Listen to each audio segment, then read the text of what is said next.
Chris's Trip Report, Halloween Horror Nights creative director Charles Gray, and more on episode 321 of the Unofficial Universal Orlando podcast.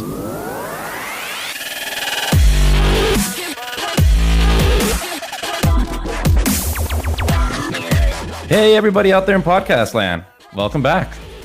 My name is Chris, and I will be hosting for you guys today. And joining me, of course, is Lee. We should be welcoming you back, Chris, not the other way around. Hello, everyone. And his lovely counterpart, Tracey. Hello. That was a bit more high-pitched than usual. 6 weeks, Chris. 6 weeks since you've been on. It feels like an eternity, but I am fresh off the Universal breakfast bus, and I'm energized and ready to go. I love that that's become a thing now. It's going to be a T-shirt. If you haven't done the breakfast bus, you haven't done Universal right. That's all I'm going to say. I love how that's become a thing. It's awesome. So I see you guys have been pretty busy since I've been gone. A little bit. You would not believe.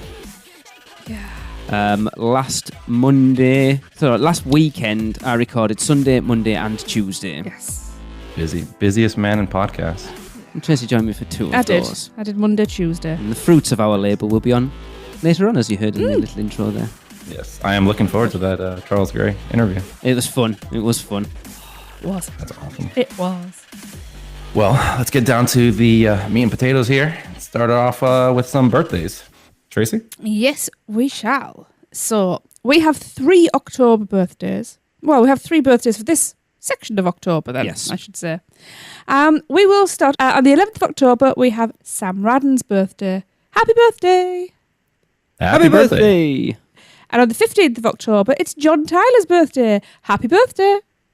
Happy birthday! And finally, on the 19th of October, it is Willis Ward Jr.'s birthday. Happy birthday!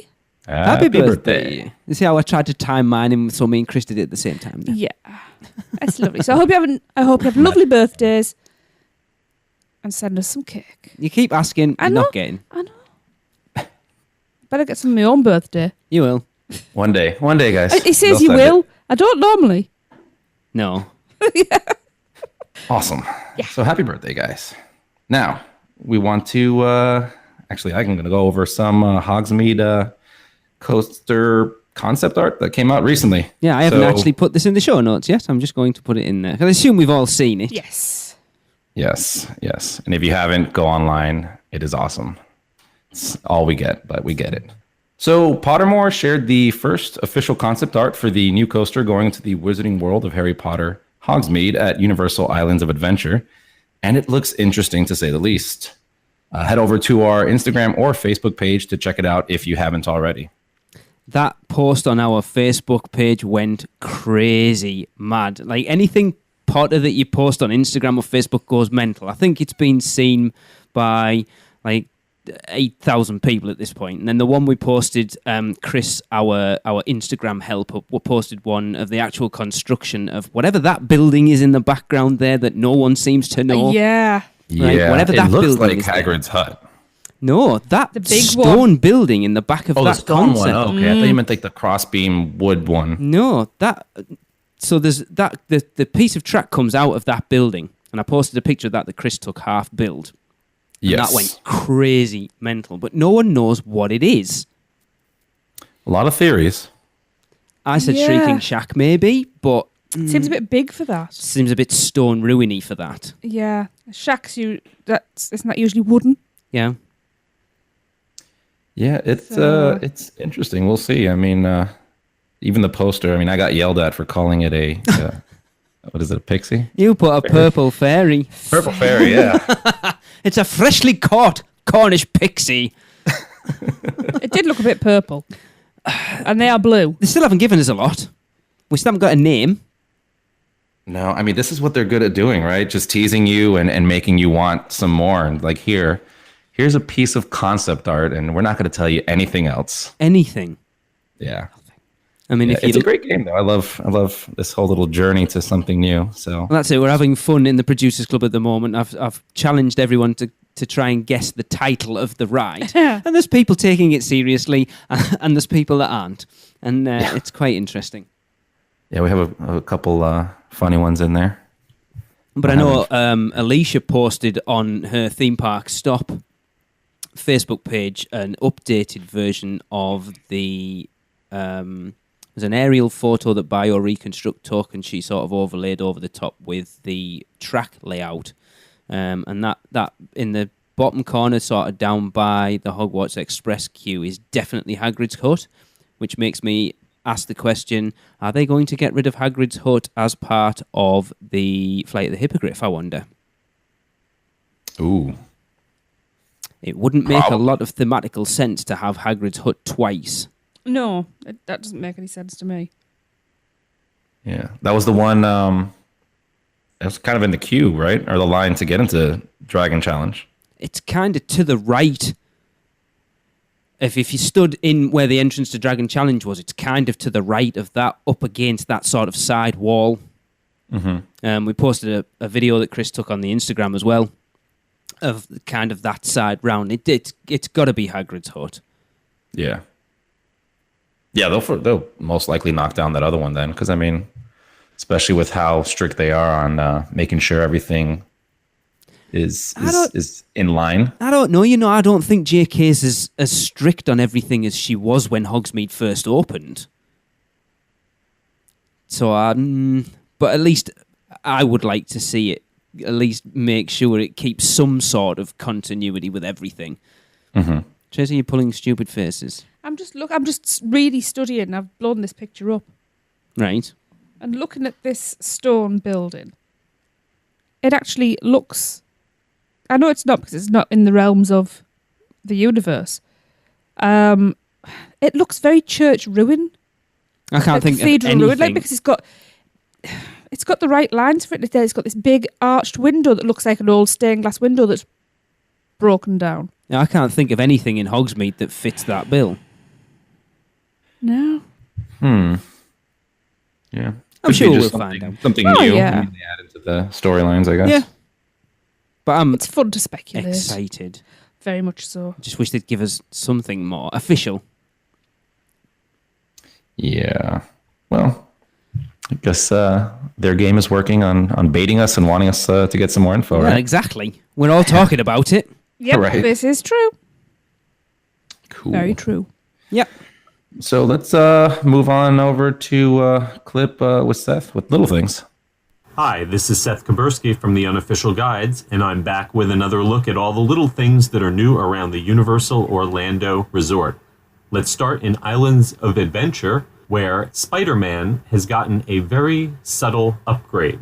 Immediately after your ride vehicle gets shot by Doc Octopus's anti-gravity gun, you see projections of windows going down, which makes it feel like your vehicle is levitating. Well, now those windows have moving silhouettes of people in them. If you look to your left-hand side, you'll see a family with a mother holding up a baby just before you leave the scene. It's a very tiny change, but it's good to see that Universal is still adding things to what is already one of the world's best rides.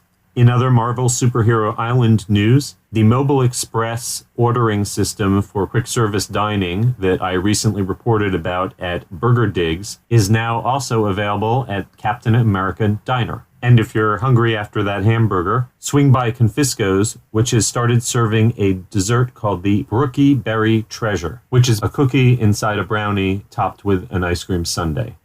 Ooh. And the Tyrannosaurus Rex animatronic at the end of the Jurassic Park River Adventure, which had been removed for maintenance, is back in action, though Tiffany, as she is affectionately known, does not quite have her full range of motion as of right now. Hopping over to the Universal Studios Florida side, I've got some Halloween Horror Nights notes. The art print by Shelby Denham that I mentioned in the last report has now sold out, but you can find some of her artwork hidden among the windows around the park. And if you go into the Halloween Horror Nights tribute store next to the Revenge of the Mummy ride, be sure to check out the hazmat suit from Stranger Things. The helmet was actually used in the making of the show. And for the first time, Universal has started selling half-night RIP tours of Halloween Horror Nights, which include visits to 5 of the 10 houses. The price is about half of the regular RIP tour price and only a little bit more than express passes for the night. So if you can use Stay and Scream or otherwise arrive early and knock out half of the houses with little wait at the beginning of the event, this could be a great way to skip the lines at the other houses, including Stranger Things. Before we leave Universal Studios Florida, this could just be new to me, but Guido's, the gelato window outside of Louis' Pizza restaurant in New York, has started serving garlic knots. I'd love to tell you how they taste, but there was such a long line that I couldn't get one. But they are only available at the window and not inside the restaurant. Finally, last time I mentioned a 10% discount on food and alcohol at the Aventura hotels, restaurants, and bars. I have new reports coming in that the discount for alcohol has been discontinued. I've not verified it yet in person. I will be sure to go over there and get a drink as soon as possible to confirm. But for now, don't count on getting a discount on alcohol anymore at Aventura. Okay, that's all for now. I'll be back in a couple weeks. Until then, this is Seth Kabursky from the Unofficial Guides, Touring Plans, Orlando Weekly, and Attractions Magazine, keeping an eye out for all the little things around Universal Orlando for you. Right, I have to ask. Should it be Dr. Octopuses or should it be Dr. Octopi? Octopi is actually, as far as I believe, octopi is incorrect. What? It's octopuses. Since The when? plural of octopus is octopuses. Okay. Have a look. I haven't searched that recently, but I'll agree with you. Thank you. That's a cool upgrade, that, though. I love when Yeah, I even like just a stuff like little that. thing, just to Yes. A make little it thing. feel more realistic. Yes. Islands of Yeah. Adventure needs more. Yes. And garlic knots? I Yes, was about to please. say how excited I am about that. I assume it's just like a bread It's- knot. You know, like garlic, Like garlic dough bread. balls that we get. Yeah. It's like that's just, Yes. it's just, yeah, looped and pushed through. Yeah. I mean, anything with garlic, I'll take. Yeah. I was a bit worried because I thought he was going to say garlic ice cream. Oh, And I was kind of like, maybe not. That Brockenberry treasure thing or whatever it was in Confisco sounds good. A cookie inside a brownie, yes please. Topped with an No. ice cream sundae, No. yeah. Not when I made them, and it was cookie, brownie, and then cake. He didn't say layered, he said No, a no. cookie inside a Yeah, brownie. well, that's how you do it. It all ends up in, A brownie. yeah, because I made it with a cake topping. I think we all nearly died of heart attacks. They were amazing. yeah. No, I'm glad they added that because, I mean, we don't have enough like sugary No. sweets Oh, in no. the park. It's Yeah. we all need something to keep us going. Yeah. Make sure those kids have enough energy. Yeah. Yeah. I'm you need interested- something to keep you on in between voodoo donuts in the morning and then, Voodoo donuts on a night. I'm interested to see how those half RIP tours work. Yeah. I mean, is it like, I'll have to ask Seth, because I assume it would be the way he was talking, like you said, you could go and do Stay and Scream, knock out all the sort of lesser weights early on, and then do the RIP tour. So I'm assuming they must start it from a specific time on a night. I can't get my head round how that would work. We're looking maybe 11 o'clock or something like that. It'd be more like, Chris, what Or time's Horror midnight. Nights start? 6:30. 6. Or Well, at 10 o'clock. I think the early for like Stay and Scream and I know like on-site guests also get early access. I think it's like 6 o'clock. And then the actual entrance is 6:30. So could be off by half an hour or so, but Yeah, be looking about 9:30, 10 o'clock Yeah. then. What's it? Because it's they're all 1 and 2 finishes this year, aren't they? yeah, maybe they're doing it on just the 2 o'clock nights. Maybe. 'Cause I mean, to do it on 1 o'clock, that'd be kind of rough to do a half night there. Yeah, I'll have to ask him because I can't get my head round how that would work. Because it makes more sense for it to start, like at say 6, and then stop halfway through the night rather than starting it later and ending later. Yeah. So Yeah. I'll have to get Yeah. in touch with them and find out how that works, because I can't wrap my head around it. The other thing I found out this year, and I don't know if they've been doing this previous years, but they also offer half night express passes Yes. for horror nights. That was something I was not aware of. Who was it got one the other night? Maddie, I want to say Maddie, who writes our Williams of Hollywood blog. I'm sure she got one not that long ago, and they're relatively inexpensive. Yeah. I think I read about this on the pass holder page, and I think it's just half the price of whatever Yeah. the express pass would be. But So I mean, it's kind of cool. it seems to be for the vast majority of nights, barring I think one Wednesday, that it's heaving most nights. Yeah. I will say, well, let us, I guess, talk about my trip. Yeah. Yeah. Perfect segue. Right? So yeah, we went up for about 5 days, I think it was in total. And to be honest, I mean, the trip was like a dedicated Horror Nights trip. Yeah. So we were there. We had the Rush of Fear passes, and we were there every night, even the night that we drove up there, because we drove up late on a Thursday after work.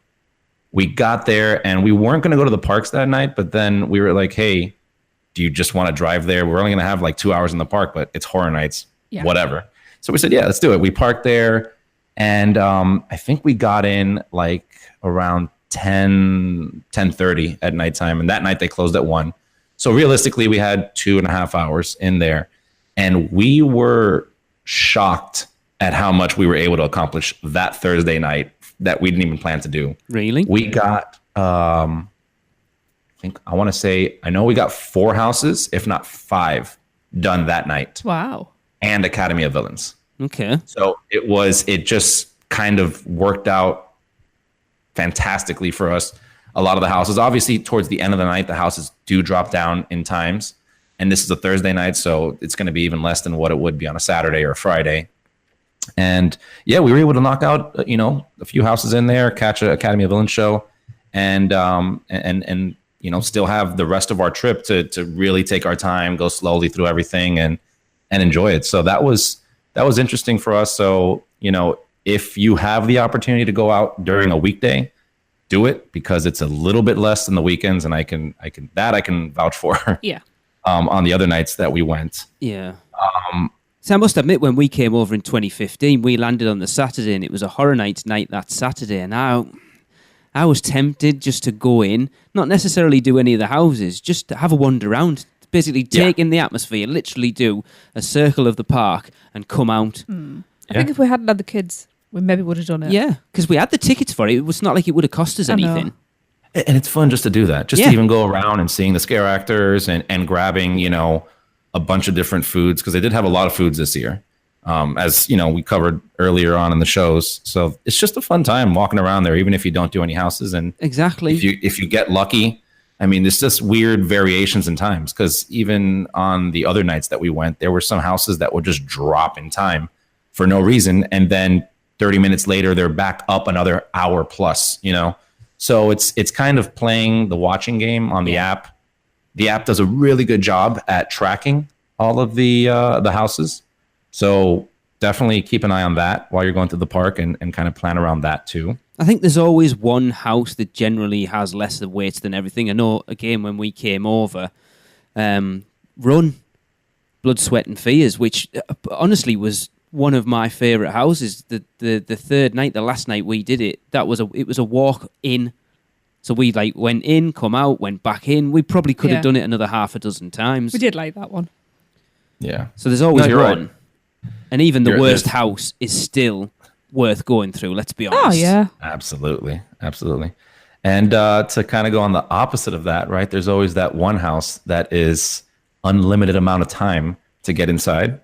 And that would have been your Stranger Things this year. Yes. Everyone expected Stranger that. Things. Yeah. Yes, because you had all these people coming into Horror Nights that don't even like horror just to come see this house. And Yeah. I will say that was in my top 3. Awesome. The Stranger Things house was a surprisingly better house than I thought it would be. I knew it'd be good. I knew they'd be able to make it look very similar. Yes. But they also added enough scare element in there to not just feel like I'm walking through the sets. I think they did a really good job on this house. You know, even the actors. There was one part inside the house when you're going through the forest, and you see Dustin, and I promise you, I saw this actor, right? I thought it was Dustin. Like it did such a good job with the hair. He had his hat on, and he's on the walkie-talkie, and I had to do a double take. Like I did the house, and I'm looking back at Alexa the whole time, and I'm like, that's not him, right? Like that's an actor working here, and we're like, yeah, that's not him. But they did such a good job on that house, and honestly, it was a knockout house. I think the good thing as well, Chris, is you'll be able to vouch for this. A lot of the complaints of The Walking Dead weren't necessarily that the houses were bad. It's that none of the characters that were in it, the people knew. Yes. Yeah. And at Absolutely. least with like American Horror Story, and then now with Stranger Things, that people, yeah, they're fantastic houses as well, but you're also getting to see the characters that are part of the shows or the shows that you know. Yeah. I don't understand why The Walking Dead didn't let them. It's a bit weird. It is weird, but let me tell you, these guys hit the characters of the movies really, really good. Like even the ones inside the house, and you have Harper, right? That's the officer. Hopper. Yeah. Hopper, yeah. He was really cool. And they even had like a scene, like, you know, they did the whole first season. So you have them inside their hazmat suits. That was really cool the way, you know, that was all set up. You go through the upside down. They did a phenomenal job at making you feel like you are in the upside down. So Chris, you're killing me. I'm sorry. I'm talking so much about this house because it was just such a good time. Like it was a great house. And to give you an idea of how long, you know, you had to time this house when you went to it, because we had the annual pass holder early entry thing that we signed up for a couple months back, right? So we've done that, I think, 2 years now, and that's just kind of the route that we take. We got in there. I mean, we're there right when it opens. We're going through, and they just kind of they shoot you all the way to the back of the park because they only open up like 2 houses. We went and did that one. None of the other ones are open till a specific time. We come out of one of the houses and we're asking like, hey, is Stranger Things open yet? They had just opened up the house, and it was already at, I think, 90-minute wait. Wow. Which I don't understand. And then one of the team members working there said basically everybody staying at that Stay and Scream up in the front just goes directly to that. So everybody just rushes to that, and it just jacks the time up. So yeah, save that for your first or last house. It's a killer over there. Or you buy an RIP tour and you just go, right, when your tour guide's like that, right, guys, how do you want to play tonight? Just go, we just want to go through Stranger Things as many times as we can. And over, yes. And that is the ideal way to do it. You could. Let's just spend the first hour going through Stranger Things and the last hour going through Stranger Things, and then we'll just fit everything else in the middle. Oh, my sensibility is, let's wait until the line keeps peaking at these really ridiculous times, and then we'll just walk past everybody and just wave. Even the express pass.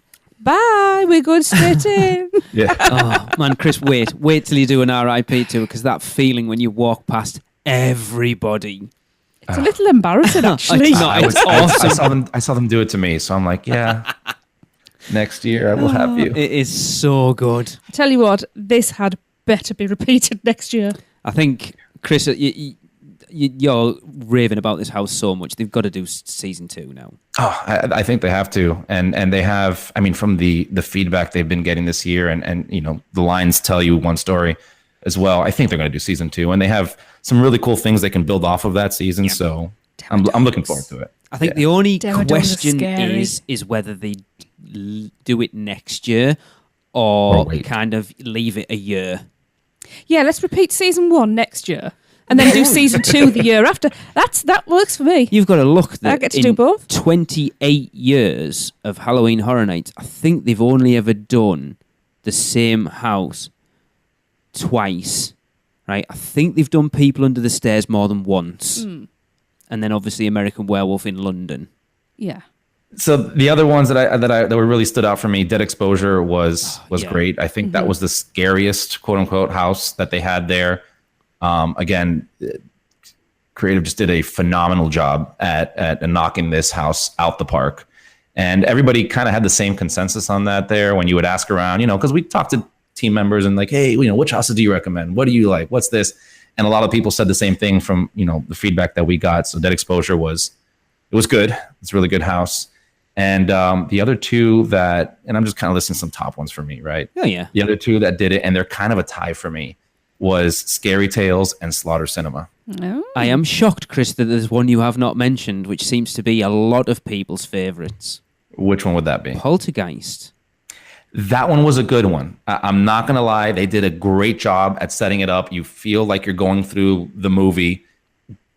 Really good house. But for me, I'm more of the original houses because I like to see that creative aspect there. So it's weird for me to even list Stranger Things.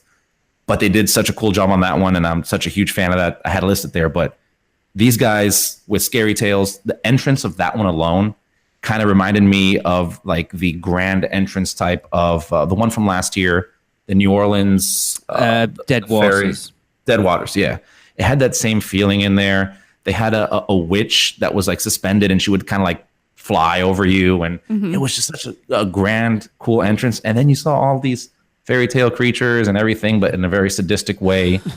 One of my favorite things there was, and I didn't pick this up until like the second walkthrough on this house, is you get into, you know, each room is kind of like this different fairy tale. Then there was this one that has Rapunzel, right? Rapunzel's the one that lets her hair down. Yeah. The really long hair.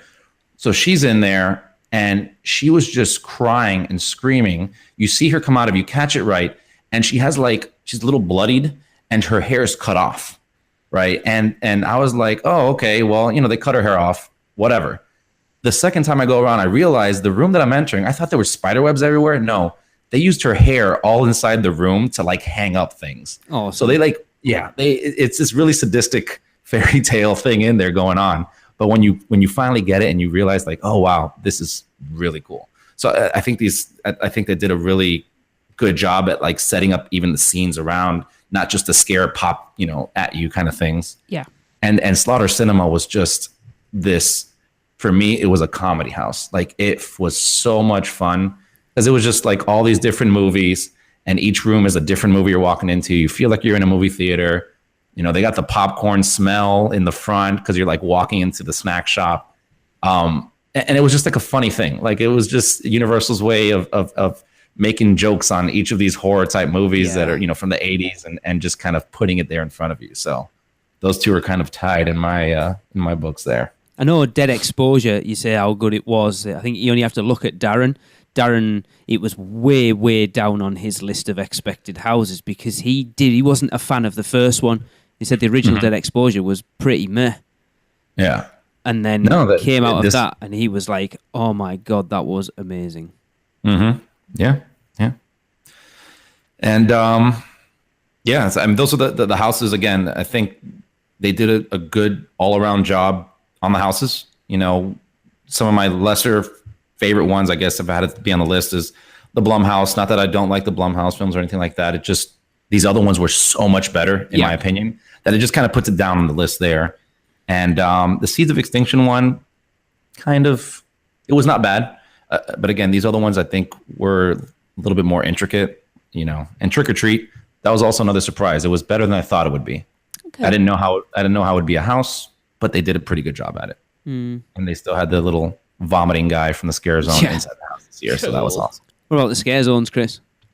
Scare Zones, Vamp 85 was, I think, one of the funnest Scare Zones that they've had in years. Gutted. It was just a giant party on the streets, and every 50 minutes, there was twice every 50 minutes they just do the ball drop. Awesome. And they have all these scare actors in the streets, but it felt more like a party. Like it was a fun time.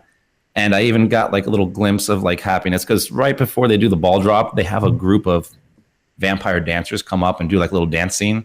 So it was a page right out of Bill and Ted for me, like when they do the little dance thing at the end. So I was happy to see that. But again, that was a lot of fun. Killer Clowns was nothing elaborate or crazy. Like it was a weird zone in the sense that it was just the Killer Clowns. They don't really do any crazy pop outs, and there's nothing extra in there that would, you know, be excessive details, but it was just fun to see them. Like you see these guys walking around. It was just a really great zone, a huge picture zone too. Yeah. Everybody was taking selfies there. It does look awesome. I know the guys who made the movie were there this weekend. Yeah. Yeah, I saw that picture on Mike Aiello's page, right? Yeah, we will see. We will see. Yeah. There's a couple of friend requests went in this weekend and were accepted. Let's just see where that plays out. Yeah. I'd love to see it as a house. Yeah.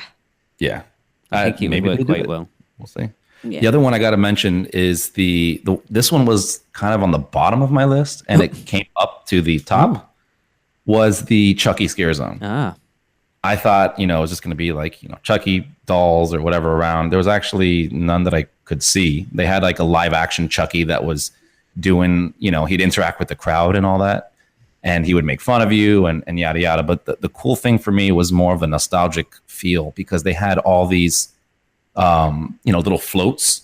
And each one was like an 80s toy. Yeah. Like they had Operation out there. Oh, which is So that looked cool. amazing. That was great. They had monkeys in a barrel. Oh, wow. Which that one of the monkeys got me really good because I wanted to take a cool picture of it. And if you line up like perfectly for the picture, you don't realize it, but there's a hose facing you. And the monkey kind of like directed me and I'm moving. And then he just jams the hose on and just drenches me waist down. Oh, I my was goodness. cracking up. I was like, yeah, that Never was trust a monkey. that was a great scare zone though. I really enjoyed that one. Is They that, all look is that in pretty Hollywood? good. No, That New was- York. That was New York. No, sorry, Hollywood. Yeah. Yes. That was Hollywood. Yeah, I was Yeah, gonna say, Right where the 'cause Terminator was. yeah, because they Yeah. tend to do that kind of midway type thing, don't they? Mhm. Along there. 'Cause that's where the Icon Alley Icon Alley was. Yeah, it's a perfect spot for it. But yeah. The other thing, Academy of Villains, these guys. I saw them a couple times, and I'm a huge fan of the show. So just want to go into saying that they came out tons of energy. They from a dancing perspective, all that they killed it. The only gripe that I had, it wasn't really their fault, right? It was. And I've been saying this since before even watching it, is they're in this huge auditorium now. You lose a little bit of that intimacy that you had with them before standing on the streets. And it even feels like that a little bit more if the auditorium isn't filled, it feels weird. So when we were there that Thursday night, again, it wasn't as packed. We were seeing the last show of the night. It was maybe at a third capacity. And so it felt kind of empty. And there was areas that you should have people at, because the stage kind of breaks out into three into the audience. And so that was missing. It felt kind of weird. But we did see him a couple more times. We saw him on completely packed out show nights and we enjoyed the show. Me and Darren talked about this offline for a little bit, but he recommended to me, which we did, and it worked. Try to sit low, try to sit towards the center because there are some aspects of the show that you need to see kind of head on. Yes. And you lose. The other big thing is, if you sit too high, you kind of lose that eye level to the feet and the movements that go into something. Yeah. So it doesn't play properly all the way up high. But aside from that, I mean, they had pyro, they had laser lights, they had an entire stage built out that I've never even seen them build this for Bill and Ted. So they really went all in with them. They had, big show going on. You can understand why they put it in there with not having Bill and Ted. Why, let's take Well, people this- off the yeah. streets a little bit and create a bit more space over between sort of Hollywood and the Central Park area and stick it in there. It makes more sense. It does. It really does make sense. The only thing I hope that Universal does, because obviously this is their first year doing it in there, so Yeah. they're going to learn a lot of things Yes. that they need to improve on. Maybe, figuring out some ways to add elements, maybe stages that are a little bit higher or elevated so that you have multiple levels of dancers so you can kind of appreciate the footwork, appreciate the, movements going into that. It really helps out because it goes along with the music.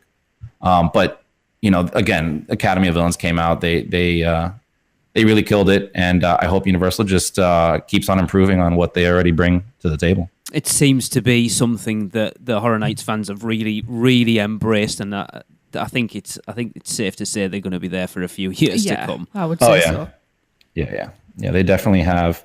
I mean, I've looked up some of their stuff online, and they're not just like a dance group; they're trying to be like an entertainment group. So Yeah. that's kind of the direction they're going. And I think it fits perfectly with a Universal themed event or even Horror Nights. So Cool. it's good seeing them. Yeah, it's good. And it was just sad not having Bill and Ted. I have to add Yeah. that in there because That was a big piece of Horror Nights for me. It felt weird without them there, but it was still a good overall event. So, but we'll have to hear your review next year, all right? Oh God, if it's anything like the one we did after 25, I think Darren, Tracy, and it took us an hour and 3/4 just to get through the houses before we even started on the scare zones, because I came back on this real Horror Night high. Yeah. Because 25, man, it was amazing. Oh, it was so good. That was one of the best, I think. Yeah. Well, I've heard that this year is on a par with. Do you agree with that, Chris? With 25? Yes. Close to it. It's close to it. It's definitely as good, if not better, than last year's. I really enjoyed last year's, to be honest with you. It's up there. Just 25 holds such a high standard for me. Yeah. That to say something is as good would be very difficult, but it's close to it. Like I said, we enjoyed ourselves. We had a really good time going over there. We had multiple run throughs through some of the houses that we just wanted to see again because it was that good. And again, the scare zones, they did a really good job this year. Excellent. At these scare zones. Yeah. And speaking of wet pants, the other fun thing was I don't want to know. Of Carnival Graveyard, they had the little activated buttons. Oh yeah. Right. I forgot what they call them. And that one was, if you find it, it's just hit it multiple times. You're going to soak the person in front of you. It's hilarious. It really is not a cool move, but just do it. Oh, yeah. Yeah. Cool. And last about that trip, but I can't not mention this, was the little mini producers club meetup that happened over there. Very jealous. So awesome. Shout out to Michelle for just kind of reaching out to everybody and just going, hey, let's meet up. Let's do it, little get together there. And we went and, met some other fellow producers. Holly was out there. Matthew, Chris Rook was out there. Yeah. He was having way too much fun because his voice was gone. Yeah. He's like, I'm sorry, it's the last day. I go, no, you got your money's worth. You got your money's worth. I know John Tyler was there as well, and Michelle was trying to message him, but he wasn't getting any of his messages, so he missed it.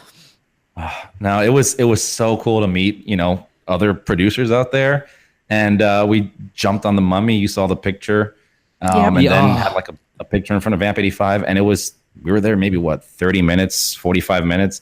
And we just had a blast. So, we were just all just hanging out, talking. Holly even left her husband behind and I was hanging out with him. Holly, tell Rich I'll hang out with him next time too. It's okay. So yeah, it was a great time. We all had a really cool time doing that. So that kind of made you look forward to next year's kind of Weekend Nerds, where it's just going to be a bigger group. It's just going to be madness. I'll tell you that much, in a good way. It's I can imagine. And then there's going to be me and Lee there as well. You talk about madness now. Oh, God. No kids, and now I drink. Madness times crap. 2. Oh, God. Yeah. Yeah. So Cool. I'm glad you had a good time. That was everything. It's good. It's a good Awesome. trip. Yeah. So, Tracy, why don't you tell everybody about some really special offer coming up, or that is around that I apparently missed out on, but tell them. I will do. Yeah, this is pretty awesome, actually. It's great. It's about annual passes. So Universal have announced that guests can receive up to an additional 6 months on annual passes bought and activated by April the 4th, 2019. Good job it didn't say April the 1st, because I wouldn't have believed it. So if you purchase the preferred or premier passes, you'll receive 6 months extra. But if you purchase the seasonal or power passes, you'll only receive 3 months extra free, which is still extra free. Oh, yeah. That's great. So these deals are also available for current annual pass holders who are looking to review. This is brilliant. Review? Renew. They can review. Review our passes and come get them for free. Yeah. That's 18 months for the price of a normal year is really, really good. I think someone did the math in the pass holder page, and that if you divide it into the months what you're paying, it's the same price as a Florida resident pass holder renewal, I think, which is amazing. This could work out well for us. Oh, Christ, maybe. It could just depend. I need to look into the logistics of it, but it could cover our trip next year and the one the year after. That could be worth looking into. Yeah. It's a great deal. I can't believe they put 6 months and let you do it all the way out until April. That's amazing. Interesting. It's good. good. You know, like you Yeah. say, a lot of people complain about Disney nickel and diming Yeah. their annual pass holders now, and Universal really seems to be giving their annual pass holders a reason to have annual passes. Yeah. You know, with the daft little meetups they're doing around the parks now. I know Hunter used to be on the show, who was doing the Grim Grinning Horse podcast. Now he went to go out for the annual pass holder. They did a Halloween Horror Nights Q&A with Laura Sauls and Mike Aiello and someone else who I missed. I'm not quite sure who that was. Sorry who that was. And, you know, things they don't have to do, but they are. Yeah. Yeah. Good time to be a pass holder. I would love to be It a really pass is. holder. Would love to be able to go regular enough to have an annual pass. True. I can buy you an annual pass anywhere, you know, but It would be a defeat it. Just make me decoration. cry even more that I've got one and I can't use it. Well, for those of you looking to come out to the parks, why don't you listen to a little ad from Mouse and Muggle? Have you taken a stroll down Diagon Alley and visited Gringotts Bank? Grabbed a butterbeer and the 3 broomsticks after a long day touring Hogwarts Castle? No? Then what are you waiting for? Let our team of experts help make your dream a reality. At Mouse and Muggle Travel Company, we specialize in all things Universal Resort and promise to do our very best to put together a vacation package that fits your needs, wants, and budget. We specialize in Disney destinations as well.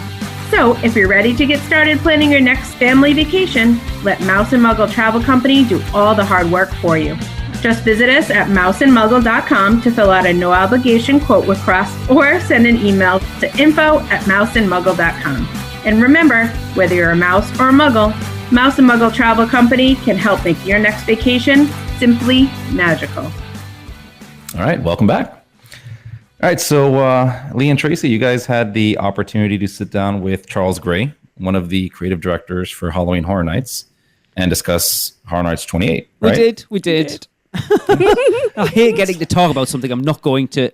Actually, I don't hate. I really enjoyed it. Charles Yeah. is Yes. such a great guy. so good. Well, let's go over to that interview now. Right, everyone, Halloween Horror Nights 28 is in full swing, and as we try to do every year, we try and get an interview with one of the creative team, and we would like to welcome back, as we had him on last year, the one, the only, Mr. Charles Gray. Hey, Charles. How you doing? Good, it's glad to have you back on, Glad to be here. even though we're not getting to experience it. I know from last year, actually, you killed me last year because I was excited anyway, but then talking about Scarecrow the Reaper, I was just like, oh man, I need to go so badly. I can be a little cruel sometimes. I think that comes with the job, doesn't it? Exactly.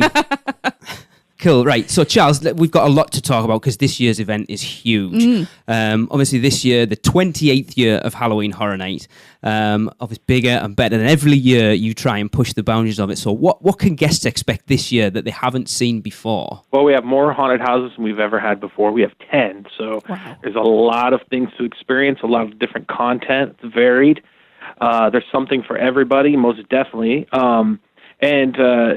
This year we have a lot of the intellectual properties actually in the scare zones in the streets, which has been a huge success also with the Revenge of Chucky, but also the Killer Clowns, which, for the fans of the Killer Clowns, this is a huge, huge thing. They're just hanging out in the street, hanging with those clowns, and then there's also the guests who maybe never even heard of Killer Clowns, and they're loving it too, and they're going back to watch the film. So I'm really proud of our show direction team from the streets this year. They've really created some amazing content.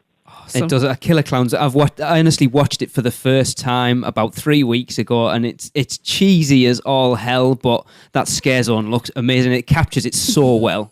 Yes. Oh yeah, I mean, like I said, there's different types of scares and horror content out there, and that is we as horror fans we kind of have that love for the cheese sometimes, and that really captures it out there. And the same with our house Slaughter Cinema, which is not as much the cheese factor, but kind of that B grindhouse films that we've recreated our own. We've created our own content for that. And everyone's clamoring for posters of those movies. I know that. Yeah. Yeah, when you walk through the house too, you approach it, and there's a drive-in movie theater, and you approach it, and we created trailers for each they're awesome. of the scenes and films, and then along with that too, we've created I can say it now, but last year we had Scarecrow the Reaping, and we had Hive, right next to it. And so we created trailers for those houses for those returning fans, which you're not. Oh, rub it in. There I ain't don't know. but trailers for those pretend films, like what if Scarecrow the Reaping was a film, so that was a lot of fun. Oh, that is awesome. Yeah. Oh, I love it. Now, you've just mentioned there's extra houses, got 10 houses. Did that give the team a bit more room to play? Was bringing an extra house to the event a blessing or a curse? I think it was a blessing because Patrick Braillard, who's the other show director, we split the houses this year 5 and 5, and so we were able to give a lot of extra love to these houses. In fact, I even had some time to write some music with one of our sound guys here, Anthony Smith. We wrote some original music for Carnival Graveyard and for the Chainsaw group that roams around too. So 2 original songs just for the event. And that was a lot of fun. No, the music for Halloween Horror Nights is such an ingrained thing. It's funny, actually. I've totally nerded out for the last few weeks because I didn't even realise that you guys had, or people have put together unofficial Spotify playlists of the music from Halloween Horror Nights. And I went back and I have been incessantly listening to the music from Asylum in Wonderland 3D from 25. That was my favourite. I can't stop listening to it. It's awesome. It is. That is one of my favorite things. Is the audio design. Yes. There's so many different facets, but that's one that I really enjoy, and so that's a lot of fun, that music selection process, because I try to find things that maybe no one's ever heard before, or, so that's always fun. Seeds of Extinction is a great example of that.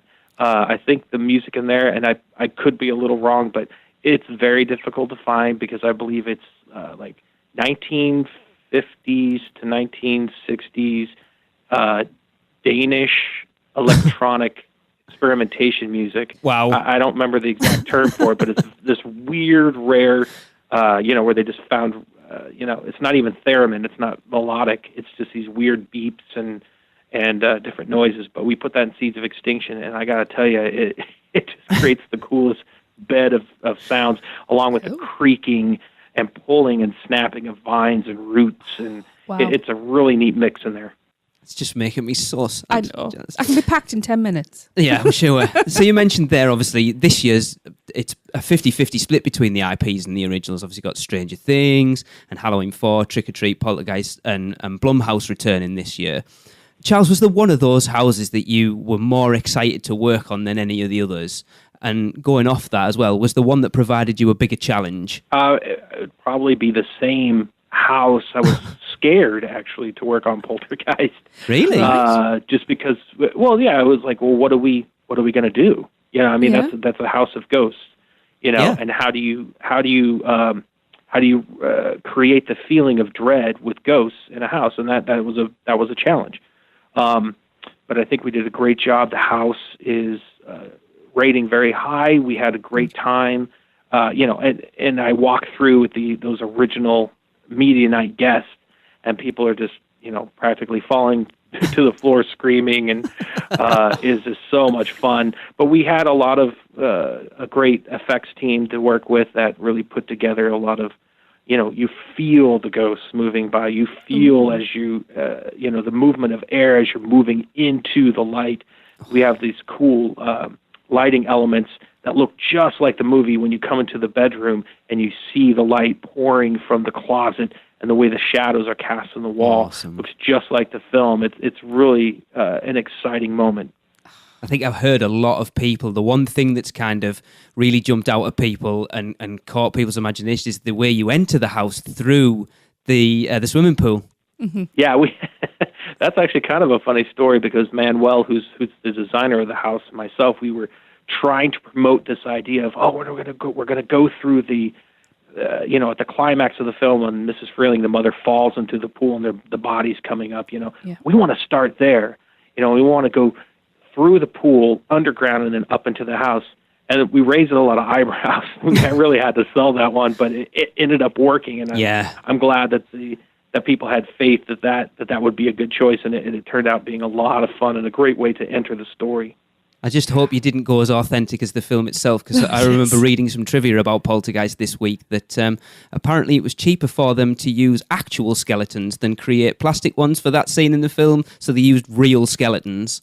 That is true. That's real trivia from the film, and we do not have real skeletons. I'm sorry to say, That's the official the line. ones we have come to life and try to eat you. So. Awesome. Even better.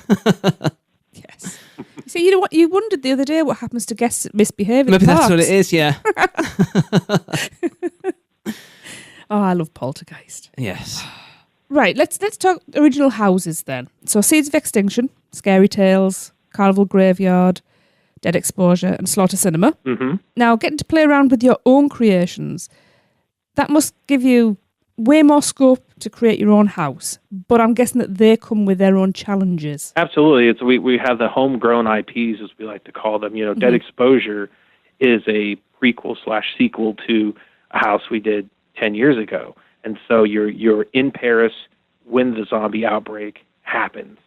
And so we have to be true to our own story also. We have to go back and research what we did, what that backstory was for that. And so that was a lot of fun. Same with Scary Tales. We've had different iterations of Scary Tales, and this time we took it from the L. Frank Baum, the author, who came up with the Wonderful Wizard of Oz books. And so we based off of that, the Wicked Witch of the West. She takes over the fairylands and from that way. But, you know, we've told Scary Tales in a lot of different ways. But, I mean, the house is gorgeous. I got to tell you guys, just to make you sad. When you walk around the corner, we've created this huge castle, and then the witch is flying in the air, casting spells, and just these cannons are going off, and lights and everything as she casts spells at the guests. It's an amazing sight. Oh, I really wanted to do Yeah. that. Well, one. you've kind of experienced Scary Tales because it was part of Jack Presents 25 Years of Monsters of Mayhem. I know, but Wizard of Oz, and especially the Wicked Witch. I know. I'm going to pout a lot now, you know.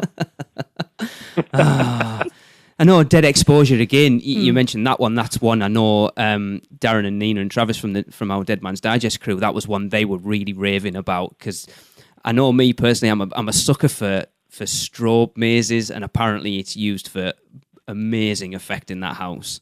Yeah, we basically built the house, decored it as usual, but then we went back and painted everything black. The whole place is completely painted black. You go back in with invisible UV and then paint the leading edge, or say if there was a wall of bricks, we would maybe paint, 10 of the bricks. You go through, and then with lightning strikes, or however the strobe is justified, it might be lightning or different things like that. It lightens up the room for that brief moment, and then it goes completely black again. So, you'll get to see the streets of Paris or the catacombs or the subways how we want you to see it and from the angle we want you to see it. And then it goes black, and all of a sudden the lightning strikes again, and there's a zombie right next to you attacking you. And then it goes black again, and then it's gone. And you don't know where it's going to come from again. So it's a really neat effect. It is. It works sort of because obviously that flash in your eyes and literally everything is pitch black at that point. Yeah. Zombies are my it doesn't thing give as your well. eyes time to adjust. Yeah. I remember when we came over for 25, one of the things we did Insidious, which was one of my favourite houses that year. Yeah, that was so much fun. We did it on the last night we were there, and we did it first thing we did. So we were outside in the daylight. Going into that house, not coming in from the dark, I could not see a thing, and it made that house was creepy anyway. Oh my God, I could not see a thing. The best bit of that was actually after you've left and you think you're safe and you're coming up the path. Lipstick demon. Yeah. And me and my friend were gripping onto each other. It was so funny. I love things like that. That's one of my favorite things to see is walking through the houses. Sometimes I'll wait by the entrance because I have to go into the house, but I'll wait and try to get behind a group that's just freaking out with just the music. I'm like, oh, this will be a good group, and I get right behind them. That's always fun. We're gigglers, aren't we? Yes. We go through, just try to take in as much detail as we can because we really appreciate it. And we just go through with huge grins on our faces. So good. So obviously creating the event this year, Charles, there must have been one house you kind of said there that you like to get in behind people. There must have been one house that was created that you were more excited to see guests go through more than any other.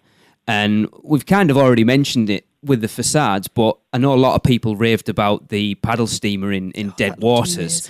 Is there a set piece in a house this year that rivals that? I will say, instead of a set piece, I will say the set of Carnival Graveyard Rust in Pieces is really interesting. It's again, just to make you guys feel bad for not attending this year, it is something we've never done before, where you can actually go into a scene and see forward into other scenes, and then also turn around and see back other scenes, because we've skinned both sides of the walls, and it's twisting and turning. You encounter scene, I believe, 4 different times from different vantage points. Interesting. It's something we've never done before. It's very different and interesting way, and it gives a true expanse. Instead of closing things off so you're only in a corridor-based house, you are actually seeing, you just see this expanse of the of this it's not a junkyard, but kind of that carnival graveyard, the salvage yard, if you will. It's really neat. That's cool. I like that idea. Interesting. I love innovation in houses. Again, going back to 25, there was something in the Purge house that I'd never seen before, and it blew me away. Darren, our other co-host, was like, he'd been 11 times before we came over for 25 that year, and he was desperate to tell me this one thing, but he didn't want to. And we went through the Purge house, and I have never seen a scene in any haunted maze before where I was walking along, and a girl was just stood at the side, and she's like, "Oh, sorry, do you mind if I cut in? I've lost my friends." And I didn't think anything of it, because I was just totally engrossed going through the house. Then we rounded the corner. The next thing, scare actor comes out, grabs her, slits her throat, and pulls her behind. I was like, "Oh my God, that was amazing!" Yeah, we're trying different new things every year, and that's one of my favorites. Yeah, I did like that house, and it shocked a lot of people. That was great. But this year, like I said, we're trying different new things with 10 houses. We got 5 street zones. Of course, I always kind of say 5.5 or 6 because we got the roaming chainsaw hordes, which is always amazing. And then the Academy of Villains show is just full energy. That crew is dynamic. They're the hardest working entertainers I've ever met. And it's 1 in 10 show, so it's great. We got a really good lineup this year. Not to rub it in even more. I know. Just before I go to my next question, actually, you've just prompted something there. The roaming chainsaw hordes. I have a question. Okay. Do they have specific directions just to loiter outside the ladies' restrooms, especially when I'm just coming out of the restroom? It seemed to be every time. Well, then you should be okay. We actually don't direct them to do that, but I will say that instincts do take over. Yes. Yes. Those guys are really good. They are. I've got to say, it's one of the few things that actually really does make me jump and get my heart racing. It's brilliant. It's funny, a thing about chainsaws, everyone just seems to have this ingrained fear of them. Well, it's a wise fear. Well, I suppose it is, yeah. They are quite dangerous. The scare zones are looking awesome this year. They do look awesome. They look amazing. As you mentioned before, Killer Clowns from Outer Space. That seems to be the sleeper hit. Everyone, yeah. See, Killer Clowns for me, that was where my fear of clowns came from, because I was quite young when I saw it, and I haven't seen it three or 4 weeks ago. I now absolutely just love it for what it is, and I'm not scared of clowns anymore. Hang on, I think I may have just given Mr. Charles Gray a bit of a... Yes, I'm going to see clowns next year. Right, remove all my images off social media so I can't be targeted next year by clowns. Clowns it is. Oh dear. Yeah, we try to get whatever scares people. There's something for everybody, most definitely. Absolutely. I mean, some people are scared of werewolves or vampires or clowns, whatever it might be. There is whatever that thing is that scares you, it's here. Oh, yes. So, yeah, each zone is totally unique, which, it this always year, is. definitely, I think, more than a lot of years. They're very, very different. I'm always a huge fan of the Central Park, whatever's in there, because it's so organic looking, all the vegetation, and it's always not only terrifying, but it's also beautiful. Yeah, yeah, I agree. It's just always gorgeous there. And I got to tell you, one of the coolest zones for me personally is Vamp 85 because I love that 80s music, and it's so much fun. People are going in there and for the scares, but they're also going in there just to party. Yeah. Having a great time in there. It's fun. I'm such an 80s girl. I'm not happy. So yes, you just mentioned we've got Vamp 85, the Chucky Encounter and Curse of Chucky. I'm quite pleased I'm Which not is there for awesome. that one, That is because that so one is really cool. creepy. So in your opinion, how much do you feel that the scare zones are adding to the overall event this year? Quite a bit. I mean, I think they've, our scare zones are always, it's the first thing you see and it's the last thing you see. Yeah. That's true, when you yes. come into the event. And I think we acknowledge that. We want to leave you with that, you're at the exit, you're leaving, but is that thing following me? Like so, I must admit. and also when you come in, we have it right there for you to encounter as you enter. Absolutely. And I have to say that the show direction and design team have really done a great job with the look of the street zones this year. You mentioned the Chucky zone, and some of those toys, they're kind of a throwback to the 80s toys. It's a lot of fun and just so disturbing. Yes, I saw Operation. A giant baby walking around in diapers that just gets me every time I walk through that zone. That's just creepy. Yeah, the real life operation is quite an interesting one. Yes, and the Easy Bake Oven knockoff there is just, it's disgusting. It's awesome. I love it. I love stuff like that. I love how the scare zones are not just a place to get scares now. I love how they've become sort of interactive, immersive theatre as much as a scare zone now. And I'm a massive fan of that in That's where I scare was going. attractions. And I love that's what a lot of them have become now. Yeah, so it's more of a destination rather than an entertaining corridor, which I've seen people treat them like that before, which annoys me. Going Upsets into me. that then, Charles, was that an organic thing or was that something you decided to come up with over the years? Because I know Laura Wallace is the one that does a lot of the scare zone stuff, isn't she? Yeah, her and Blake Braswell, he's yes. kind of headed the streets, and I know that he has a lot of past resume, I guess you would say, with that kind of interactive theater, and so he really gets with the characters, really comes up with the backstories for each individual character and what they're doing there, and I think that adds a nice layer to it. He does a great job, and those characters work really hard, and they really embrace their characters. There's one of the ladies is a news reporter from the 80s in Vamp 85, and she's totally taken that to the next level. She's like interviewing guests as they come through, and it's a lot of fun. So they really embrace that. Yeah, I think that, like you said, the scare zones I think now have become as much a destination as the houses have. I think people hang out in the scare zones as much as they want to go in the houses because they have become more than just a zone to walk through and get scared. Absolutely. It's phenomenal, and it just makes me even sadder. Right, I've got an interesting question here, and I don't know whether you'll answer it or not. Oh. But going back to the IP houses a little bit, Charles, obviously this year you've got Trick or Treat as a house, which was a scare zone last year. Mm-hmm. So if people want a hint at what might be coming down the line for Halloween Horror Nights in future years, would they potentially get a little hint at scare zones? In other words, do you think the scare zones could become a test bed for future houses? Are you trying to get me in trouble? I think the line broke up then, didn't I will it? say Trick or Treat. I think it was so amazing, and I think yes, we turned it into a house, and it deservedly so. It is one of the best haunted houses we've ever made.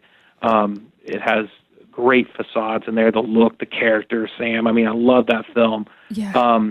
And you never know. I don't think we ever close the door on a good idea. Yes. So whether it'll be a hint or not, that's up for you to debate. But I will say that when something hits, we do take notice of that. Well, all I'll say is Killer Clowns next year. Wouldn't be that averse could to actually that. be quite an I think it'd interesting be an house, awesome actually. house with an actual ice cream van at the end where you can buy ice creams. Ah. Just to calm your Or nerves. cotton candy, that'd be yummy. Yeah, Yes, even yes. better. Yes. Yes. Yeah. Or both. The Trick or Treat seems to lend itself so well to the scare zone, but the house as well. When you look at it being an anthology film, it gives you so much to play around with in a house. And lots of amazing character design in there, too.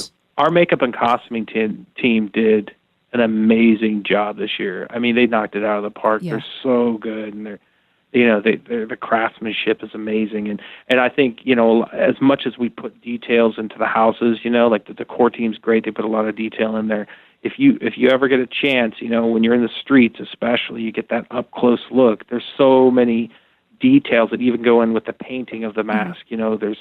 It would be easy just to quickly reproduce a mask, but they do so many just layers and washes and things to the makeup and mask that just look great, and you can tell the craftsmanship of that team is out of this world.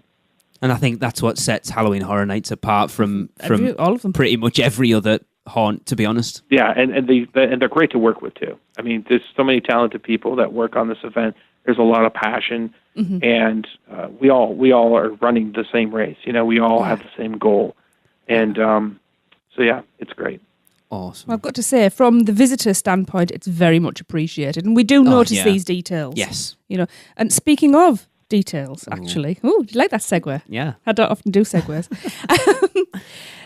So, final question already. I know. Wow. Can you give our listeners a little hint or a secret? A little nod or Easter egg something. they're called Yes, an nowadays, Easter egg, aren't they? yes.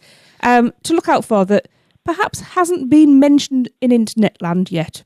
Because I'm hearing there's a lot of nods to past houses in Carnival Graveyard, specifically Do you want to lead our guest? Ghost Town, I know. Yeah, Charles there's may have also a lot in favourite. Seeds of Extinction also. Because everything in Seeds of Extinction is covered in this vinage and roots. And if you look in between the vinage and roots, of course, not touching anything. Yes. Oh, You only look with your eyes. You'll see a lot of neat things there. In the convenience store. The convenience store is called the Lightning Gulp, which is, again, a tribute to Ghost Town. Awesome. And the character, the miner who was famous for in that house, makes an appearance on the door, too, as the Lightning Gulp character. Cool. It's the 144-ouncer, I think they call it. Cool. I love that those is little awesome. nods for Yeah. the proper Horror Nights nerds. It's just Yes. amazing. We love it. Brilliant. Hey, it's fans creating for fans. Well, that's Yeah. And again, I think that's what makes it stand out. Absolutely. Yes. Yeah, the love comes across. It's, Yeah. the love and the passion that's put into it, it does come across. Absolutely. It's so great that you guys are going to be visiting this year. That's me being cruel again. Yes, Oh. yes, it is. I was just starting to like you as well. I don't know. Don't forget though, we are So I'm coming looking over forward next to you year, guys and we visiting will us in the future, most Oh, definitely. yes. we will hunt you down next year, sir.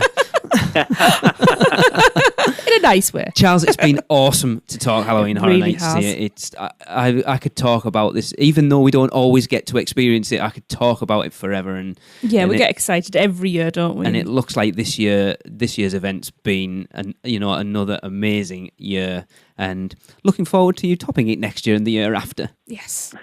We will be there to I judge look forward to in person. talking to you guys again. Oh yes, cool, brilliant. Thanks, Charles. Thank you.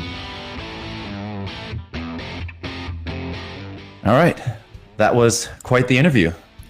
It must have made you feel a little bad for not being out there, right? Especially when he kept bringing it up every 5 minutes. Salt in the wound. As I said to him, I will find you next year and I will hunt you down, sir.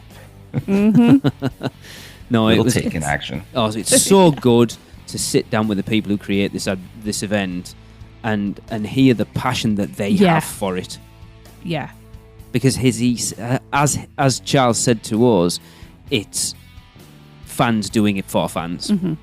It's also nice to be able to thank them in person Yes. for it. So, Yeah. my mother brought me up right. Yeah. But yeah, he was awesome. Yeah, I like Charles. It was, so much fun. Even if he was mean. Well, hopefully he gave you the little kick to make sure you do not miss next year. Oh, right? wait, it is. Yeah. I think there was threats I made, think wasn't it's- there? It's happening. Yeah, shots fired. At least promised me, so it's definitely happening. It has to happen. Michelle would Yeah. string me up at this point if it didn't happen. I think she would. Awesome. Yeah. All right. Well, I think that's going to wrap up the show for this episode. So thank you very much, everybody, for joining us. And, for Lee, Tracy, and myself, Chris, We'll talk to you next time. Cut, print. That's a wrap for another episode of the Unofficial Universal Orlando podcast. Never miss a show by subscribing on Apple Podcasts and leave us a rating and review while you're there. Not an Apple user? You can listen on Stitcher, Spotify, YouTube, iHeartRadio, or your podcatcher of choice. Email us any questions or comments to podcast@uuopodcast.com. Follow us on Facebook, Twitter, Google+, YouTube, Instagram, and Pinterest. Just search UUO Podcast. Keep up with the latest news, rumors, and updates on our blog at uuopodcast.com. Thanks for listening. See you next week.